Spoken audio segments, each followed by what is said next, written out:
A cold morning in East Jerusalem. The nuns of the Russian Orthodox monastery at the top of the Mount of Olives are heading for the dining room.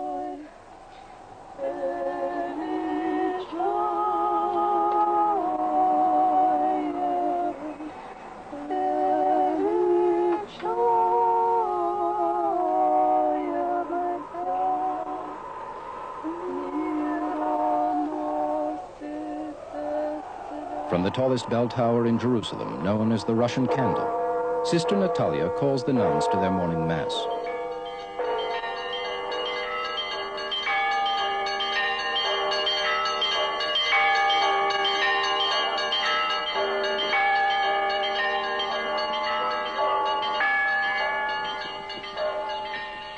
A few kilometers away, in the western part of Jerusalem, Sister Vera rings the bells at the Russian Orthodox Gorny Monastery.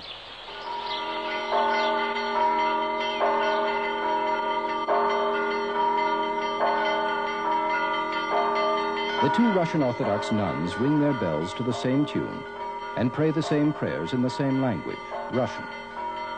And yet, they are divided by more than a few Jerusalem hills.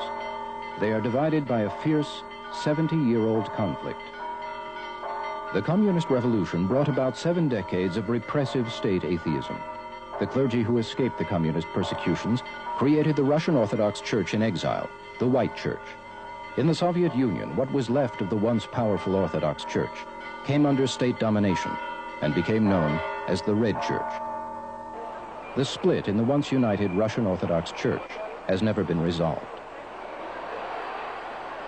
In Jerusalem, the dispute takes on special overtones. In the heart of Jerusalem, on a plot of land known as the Russian Compound, stands the 19th century Russian Orthodox Church, a symbol of old Russia. Next door to it, the Moscow Orthodox Church Mission in the Holy Land.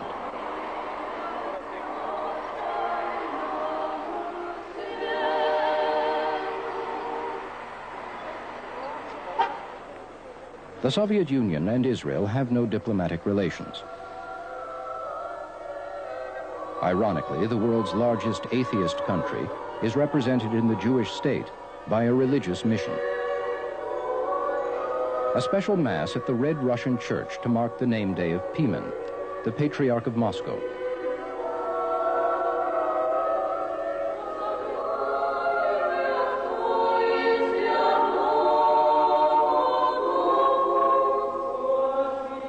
Representatives of all Christian churches in Jerusalem attend the celebrations.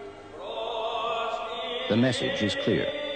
The Red Church is recognized as the only representative of Russian Orthodoxy.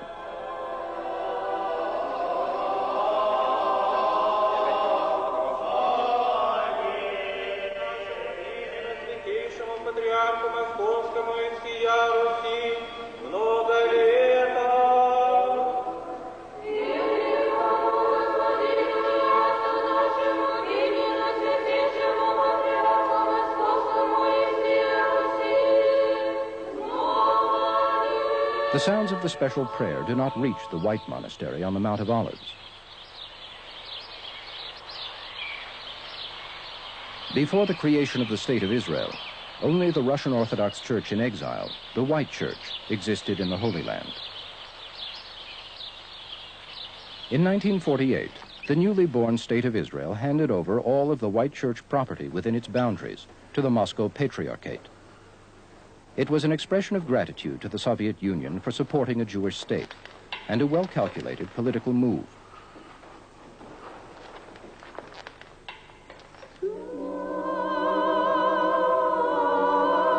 The clergy of the White Church fled and found refuge in the Kingdom of Jordan. Following the Six-Day War in 1967, Jerusalem was reunited, and the old rivals found themselves under Israel's rule, the Red Church backed by Moscow. And this White Church, still living by values a century old, still cherishing the great Tsar of Russia as its protector and savior.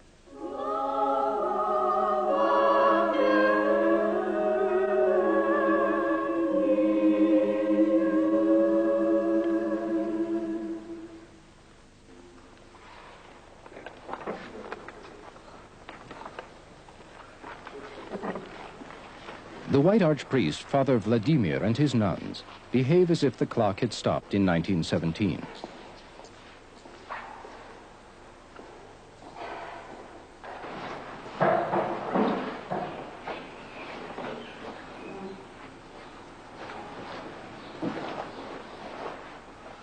In our church, things have not changed in all the centuries of its existence.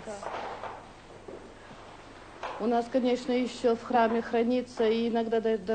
priest is still given this robe, which dates back to the Tsar's times. Everything here was made in old Russia, and that is why it is so precious to us. Everything Russian is very precious to us. Nothing here is meaningless. Everything has its own history. We have, of course, a picture of the Holy Tsar's family. This is not merely history. For us, it is also the present and the future. God only knows what the future holds. At present, Archimandrite Pavel, the head of the Red Russian Orthodox mission in Jerusalem, waits to greet the guests arriving for the official church reception.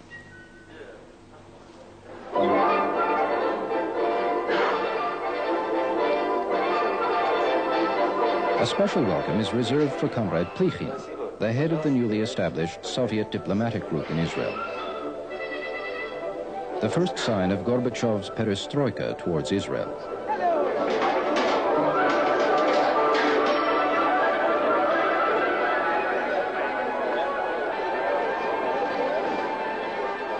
Soviet United Nations observers and Soviet officials freely meet with the clergy. Until recently, such open contact were unheard of. Perestroika in Jerusalem. For us, it is a holiday. We are very pleased to meet Russians here in Jerusalem. It's nice, because we have common roots which tie us to one another. Russia. Perhaps a common religion too? If the kindness flowing here is religion, well, then we have a common religion. We are not a religious people. But we are not allowed to be interviewed. It is forbidden.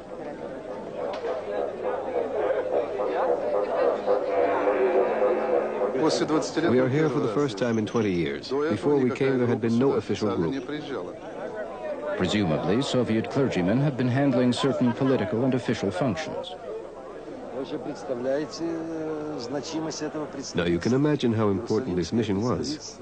The mission was the representative of the Moscow Patriarchate.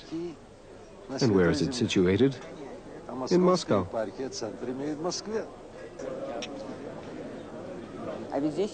But there is another Russian Orthodox church here. Do you have any ties with them?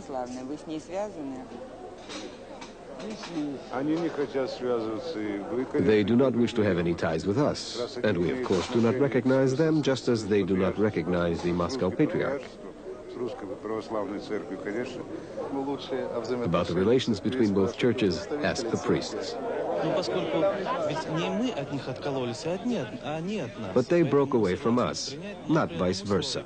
So we are ready to accept them, but on one condition. They must repent. They must repent before the Russian church. Repent that they betrayed their Russian flocks. That's what happened during the revolution. The flock remained in Russia. The pastors ran away.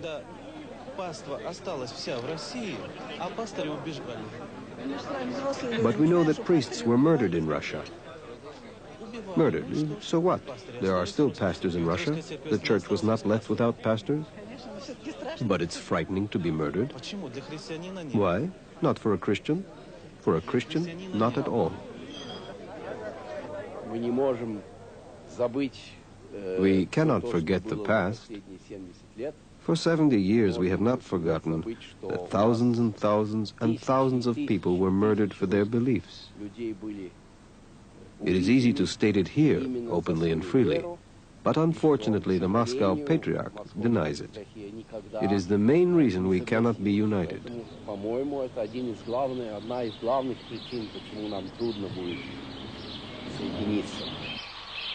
But the conflict in the Holy Land is not purely ideological. Huge assets acquired by the Russian Church in the Holy Land are being claimed by both sides. For the sake of Zion I shall not be silent, and for the sake of Jerusalem I shall not rest. Many buildings in Jerusalem bear Russian inscriptions. A signpost in the very heart of Jerusalem.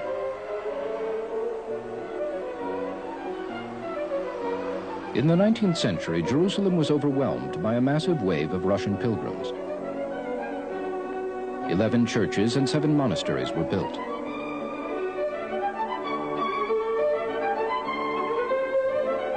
The pilgrims enjoyed the services and facilities of a hostel for affluent pilgrims.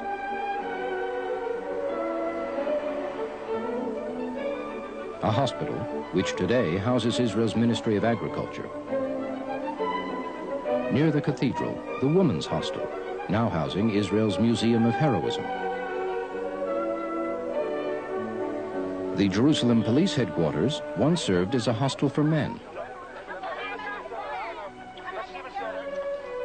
Most of the Russian church properties are located on prime land, and their value is enormous.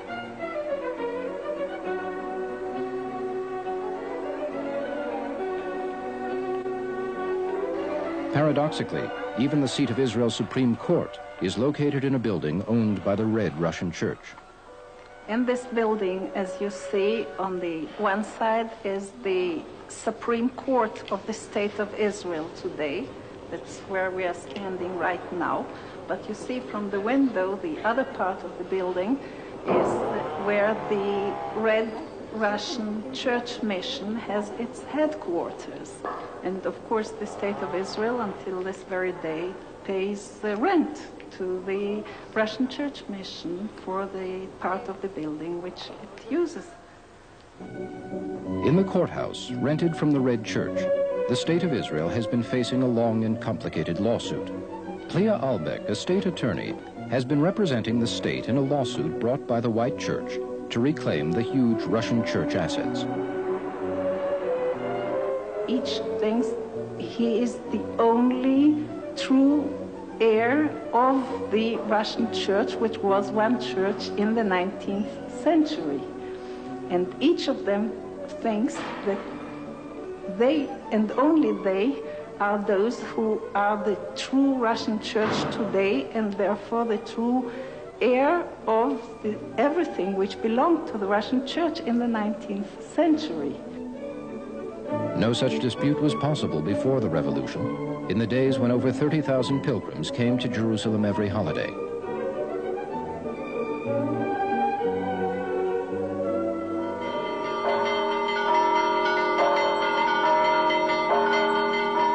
A rare festive occasion at the only Red Russian monastery in Jerusalem. For the first time in decades, a group of pilgrims headed by Kashir's Bishop Theophan came to the Holy Land for Christmas. 12 pilgrims from a country of 200 million people.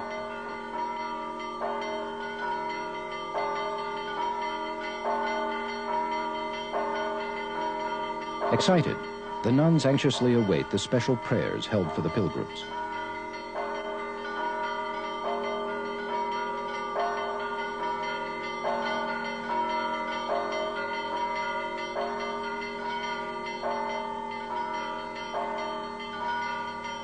Конечно, когда у нас паломники, то особый звон. Мы стараемся торжественно, чтобы... We ring a special tune to please our guests and for all of us to celebrate the holiday.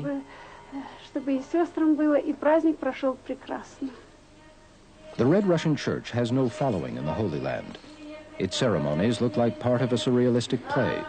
The stage and actors are there, but no audience. We never had pilgrims for Christmas.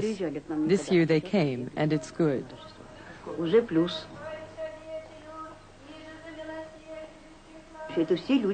All of them, all the pilgrims are priests. Who would you like to see coming? Everyone. It should be open for all the pilgrims. Was it open in the past? Only for important priests. But before the revolution, you know how many people used to come.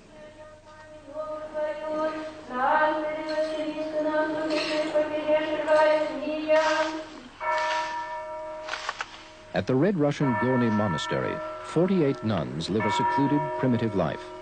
All Soviet citizens, sent here from the Soviet Union.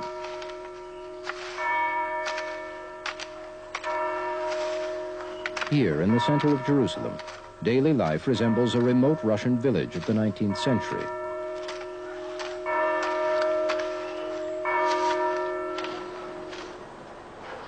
There is no running water in the monastery, and all the work, light and heavy, is done by the women.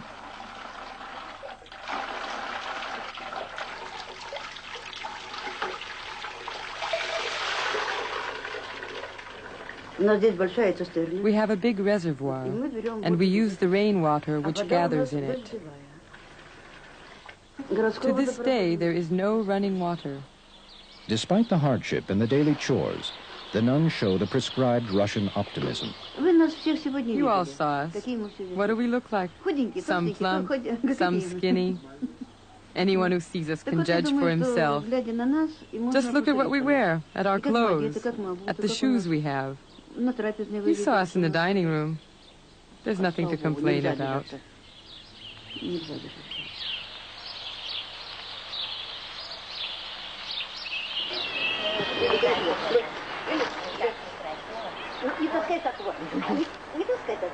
Nice kitty, nice kitty.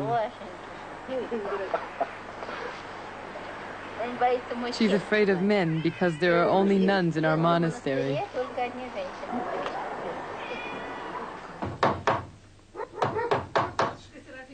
Do you do all the men's work yourselves? Why not? We have become real jacks of all trades. What do we need men for? Men have their lives, women the earth.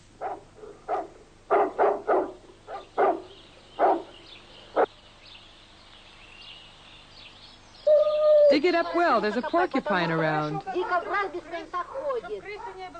If you don't dig well, we'll have worms. That's quite a root, but we still got it out. You've got less strength than a fly. Anyway, you see, we just know what we need to know. And what we don't know, we don't need to know. For instance, we don't care to learn Hebrew. We only care for things needed in everyday life. That's the way we are. We don't want to know much. We don't need to. Our life is different. They lead a closed and segregated existence, echoing the Soviet way of life. Complete isolation from strangers. There is not a single locally born nun in this monastery. The gates are closed to the local Orthodox population.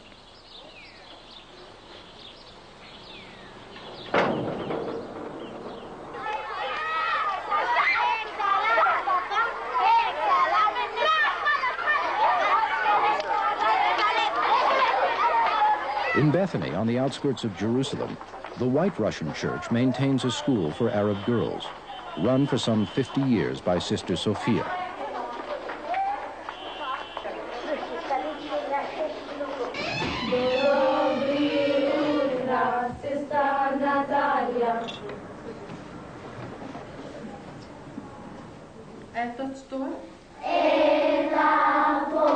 In the heart of this Arab village, the sound of Russian rings out as an exotic oddity.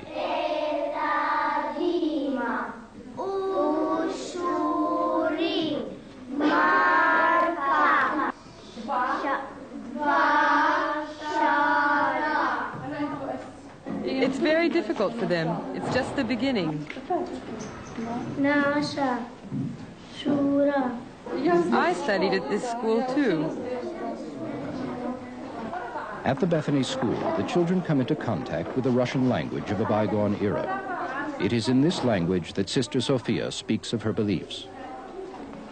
If you are interested in hearing what I believe in, and the Father will give his blessing, I will say it in a hymn dedicated to Martha and Mary.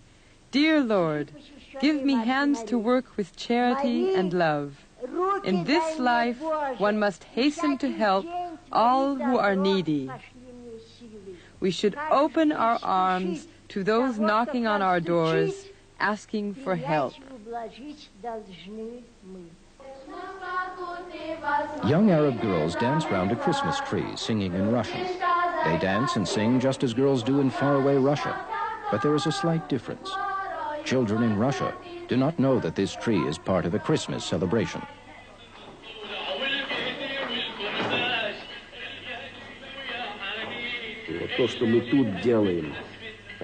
Look at what we are doing here.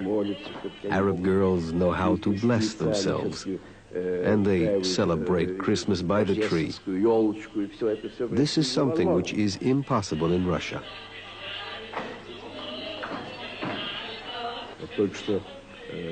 Gorbachev visited England a while ago. While he discussed high politics, his wife visited an English school where the children, dressed in white like angels, danced around a tree, just as our children do. And no one asked her, "Can you celebrate in Russia like this?" What could her reply have been? These celebrations are forbidden in Russia. In other words, the freedom we speak of is still far away.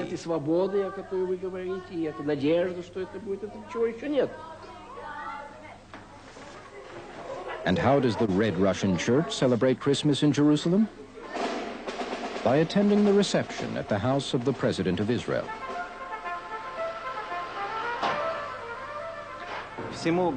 Peace on earth, in the Middle East, and in Jerusalem.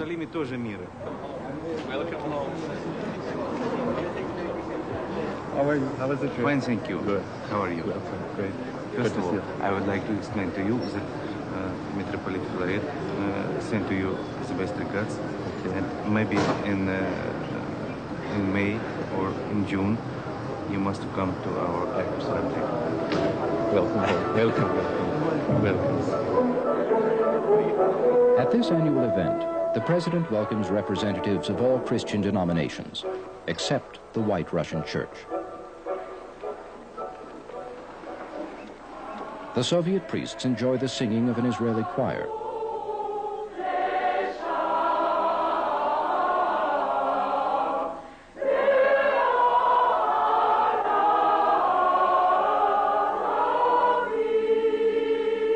In his speech, the President, Chaim Herzog, stresses Israel's commitment to the freedom, security, and equality of all religions in the holiest of cities, Jerusalem. Freedom of religion and conscience, of language, education, and culture.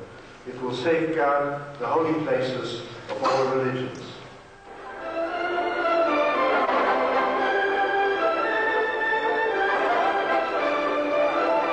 It seems that in spite of missing diplomatic relations, a special and warm atmosphere exists between the Soviet priests and the Israeli officials.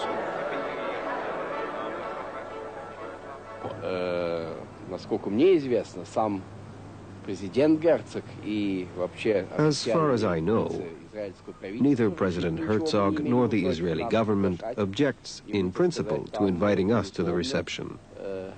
We would have been well received there, but on the request of the Moscow Patriarchate, we are not invited.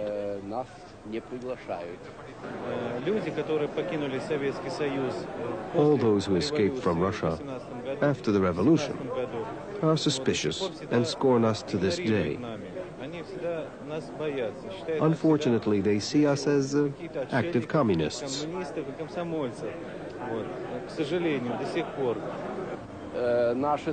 Our church always enjoyed full freedom in the Holy Land.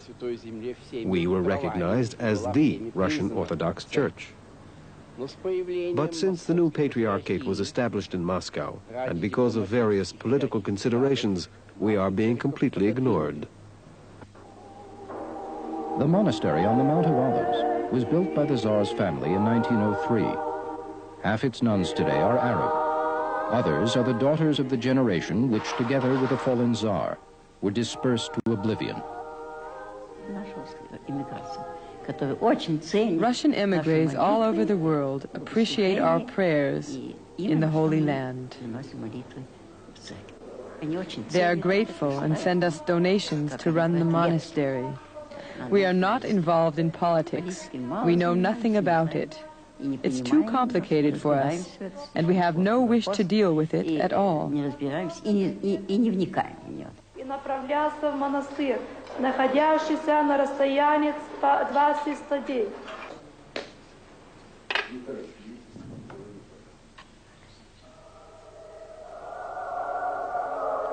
Traditionally, paints for Russian icons were based on egg yolks.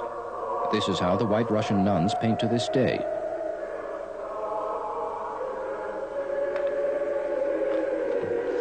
Sale of the icons adds to the monastery's modest income. Sacred images in support of daily existence.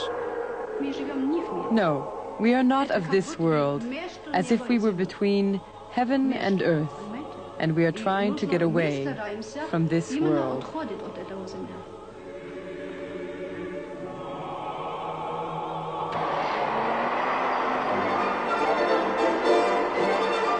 They are on their way to the city of Nazareth, not to visit some clergyman, but to meet the local communist leadership. The meeting takes place at the Soviet Friendship Society Hall, which stands on land donated by the Red Church to the Communist Party, the party which has silenced the church bells in Russia.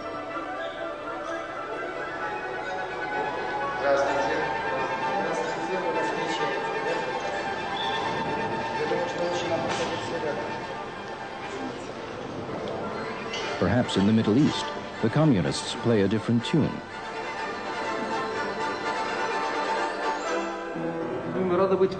We are happy to visit this house because it is part of the Orthodox Church. We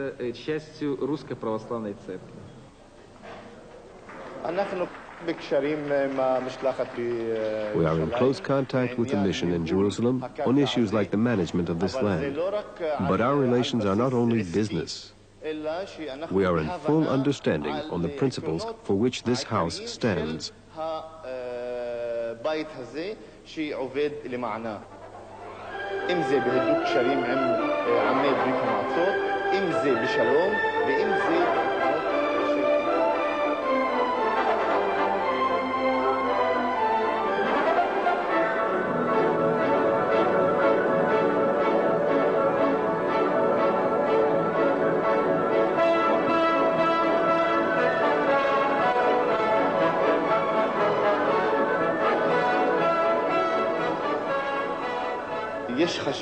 For this visit and the fact that it happens now carries a certain importance. The escalating struggle in the Middle East for the rights of the Arab Palestinians, the situation in the occupied territories, and in the Holy Land.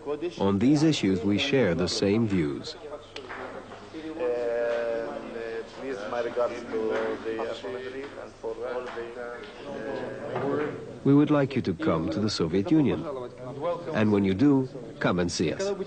Should Comrade Diab accept the invitation to visit Moscow, he may fail to recognize his visitors. Even though the church in Russia is slowly resurfacing, a clerical robe is still a rare sight in a Moscow street.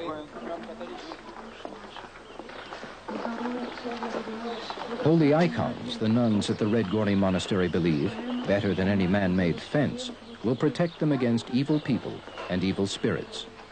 Of the present spirit in the Soviet Union, they say, what do the nuns in Russia wear outside of their monastery?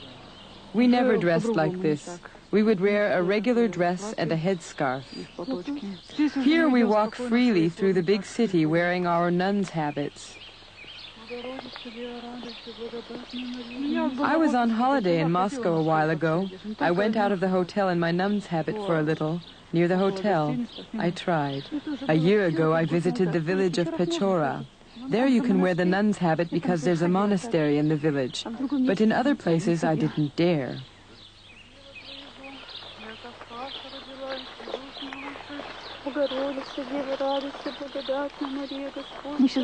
We don't read newspapers, but we've heard that now that we have Gorbachev, the attitude towards religion seems to be getting better. A Moscow archpriest receiving baptism in the Holy Jordan River is a sign of new attitudes.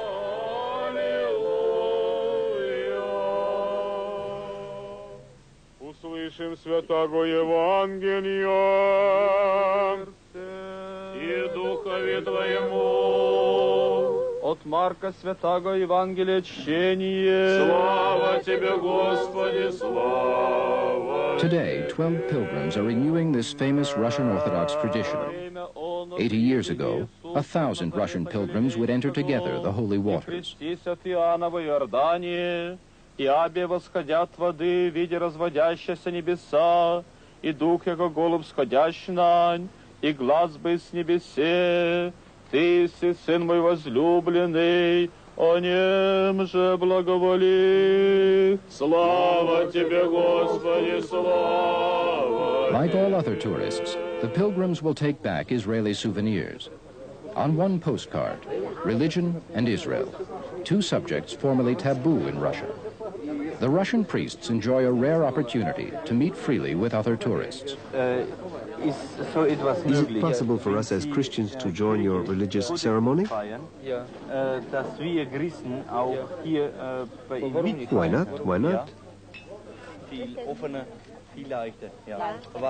You feel the glasnost? Yes, we feel it like the rest of the world. What do you feel? Is it only a show or is it for real? It's a reality and we feel it very strongly. What is Gorbachev's faith? He's an atheist, but he was baptized. He will never admit it openly.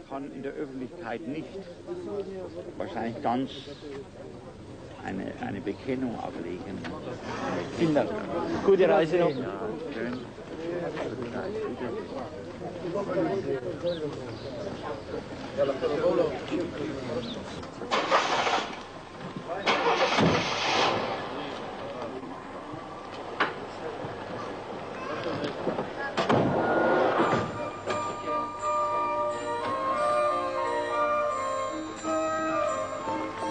The pilgrims from Moscow enjoy their tour of the Holy Land's religious sites and feel free to express their joy.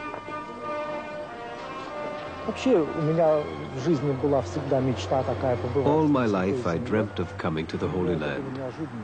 I never expected the dream to come true. It was very difficult to be selected for this group. As you have seen, the groups are small and rare. Obviously, we would like to have other people, not only priests, to come. In our group, there is only one layman, and even he is a lecturer at the Theological Academy. Well, but in the meantime, the chances are very slim. Of course, it makes me very sad. So many people want to come to the Holy Land. But what can you do? In the past, there were many possibilities. Thousands could make the pilgrimage to the Holy Land from Russia. And now, not only are there few pilgrims, but even they need special permission. In the past, they just bought tickets and came. But today...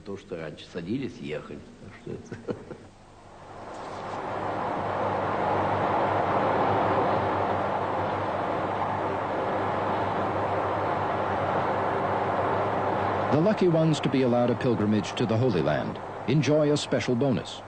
A short vacation on a beautiful strip of beach with gardens, orchards, and a chapel along the Sea of Galilee, which belongs to the Moscow Patriarchate.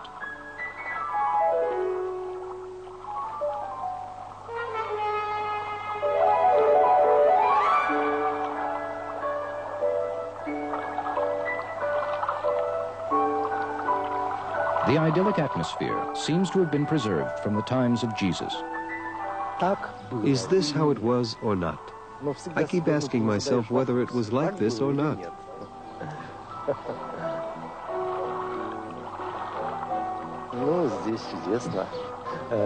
It's a wonderful place, a real heaven on earth.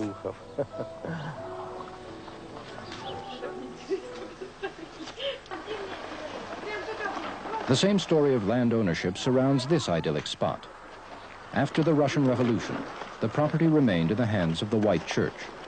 In 1948, the Israeli government handed it over gratis to the Red Church.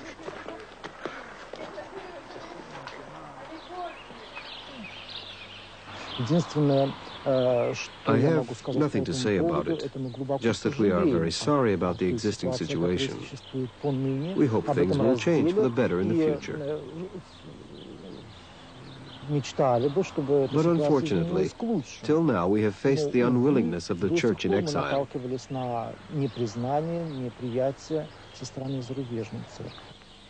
In my opinion, it's all because of political reasons which influence the people of the church in exile.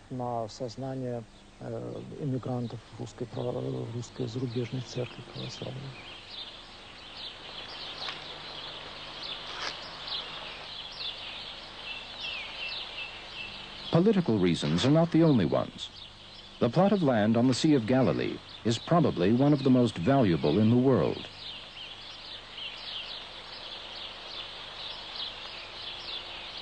All the properties we had within the borders of Israel were taken away from us. But that happened a long time ago, and there is no point in bringing it up again now. The matter is closed. It belongs to the past, and we respect the status quo that has been created. I don't think we should talk about it.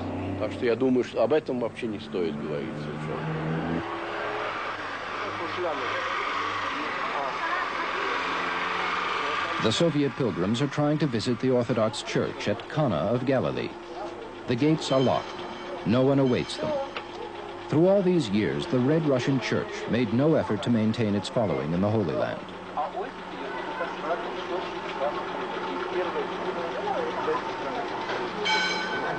First miracle church. Первого чуда.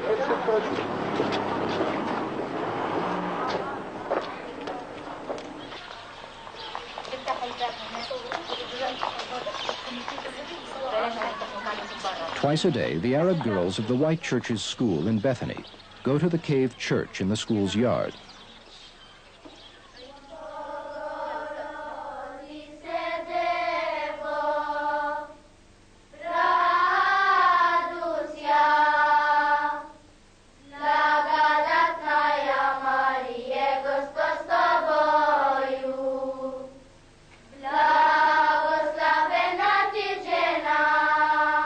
They pray in Russian for the soul of the Tsar, deposed and murdered some 70 years ago. One wonders how praying for the Tsar in Russian will help these Arab girls in our modern world. I teach them the 4 basic rules of human behavior. First, do not beat thy neighbor. The soil here is very dry, and there are lots of small stones, and they throw the stones in each other's eyes. Do not steal. Do not lie. And if despite everything you have committed one of those sins, say, "Forgive me. I will try not to do it again." The Russian Orthodox population today is a mere 2% of all the Christians in Jerusalem. The school in Bethany is the last remaining of 25 schools established by the church before the revolution. We must believe that there will be a revival of religion in Russia. How and when? I have no idea. Unfortunately, the Moscow Patriarch is still obeying the orders of the Communist Party, and to this we can never agree. Never. New, unusual orders are coming today from the Communist Party. Festive celebrations marking 1,000 years of Russian Christianity are being prepared.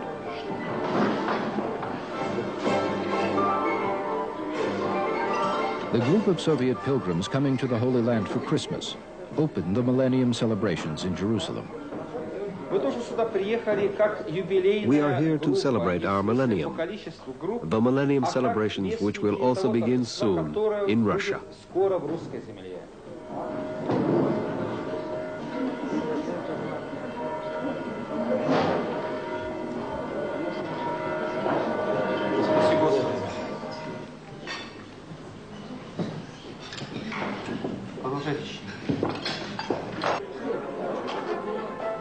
A unique conference at the Red Church Mission in Jerusalem, discussing theological aspects of the Christian millennium in Russia. Among the participants are Israeli historians, most of them recent immigrants from the Soviet Union. The priests do not hesitate to meet with people who were once denied Soviet exit visas, such as Dr. Igorsky and Professor Zahn. Thus, the Soviet government, through the church mission, indicates that immigration to Israel is no longer an unforgivable crime.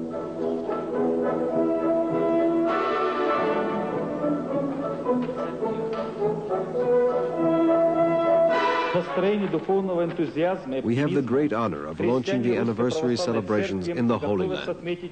In the atmosphere of spiritual enthusiasm, the Russian Orthodox Christians are getting ready for their millennium celebrations. The Christians stand behind the perestroika. The Russian Orthodox Church is ready to fulfill its part in saving mankind. This is the first meeting in the history of the Russian Orthodox Church at which relations between Jews and Orthodox Christians are being discussed, and at which both Jews and Orthodox Christians are taking part, and in Jerusalem. I think this is the most important fact today. Two facts, to be precise.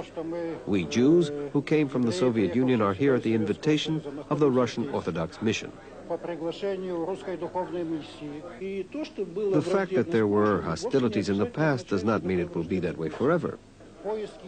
Their desire to come closer and create a dialogue between the Russian Orthodox Church and Judaism is something entirely new. Разрешите в конце поблагодарить вас и выразить не только благодарность, но и надежду на то, что I would like to say in Russian not only thank you, but also to express the hope that this meeting will be the beginning of a dialogue between the Russian Orthodox Church and the Jews, and that this dialogue will grow.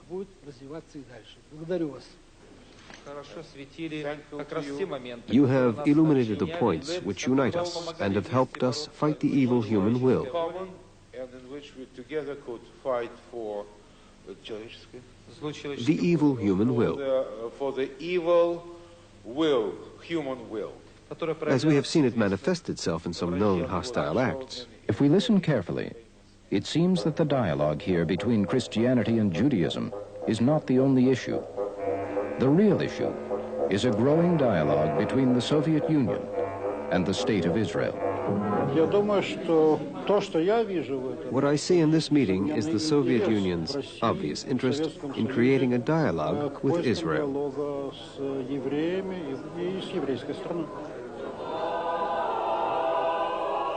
If chances exist for the Soviet Union to open dialogue with Israel, is it too much to expect that the two Russian churches might begin talking?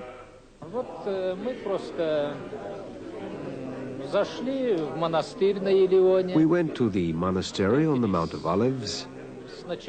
We met the head of the White Church Mission, Father Vladimir. He showed us the church. We visited the Church of the Holy Maria Magdalena. Things like that did not happen in the past. Something is beginning. I think with time we will find a solution for mutual understanding. The nuns of the White Church have many doubts.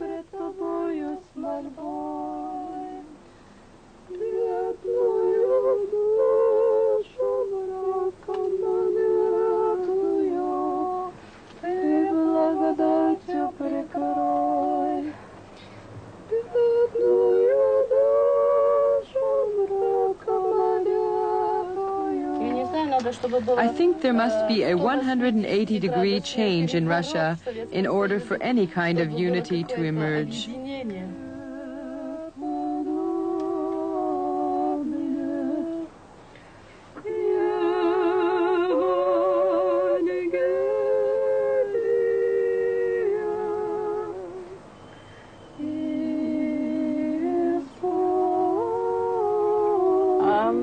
We love making the candles ourselves, just like in the old days. And perhaps, as in the old days, now in the new era of perestroika, a united Russian Orthodox Church will arise.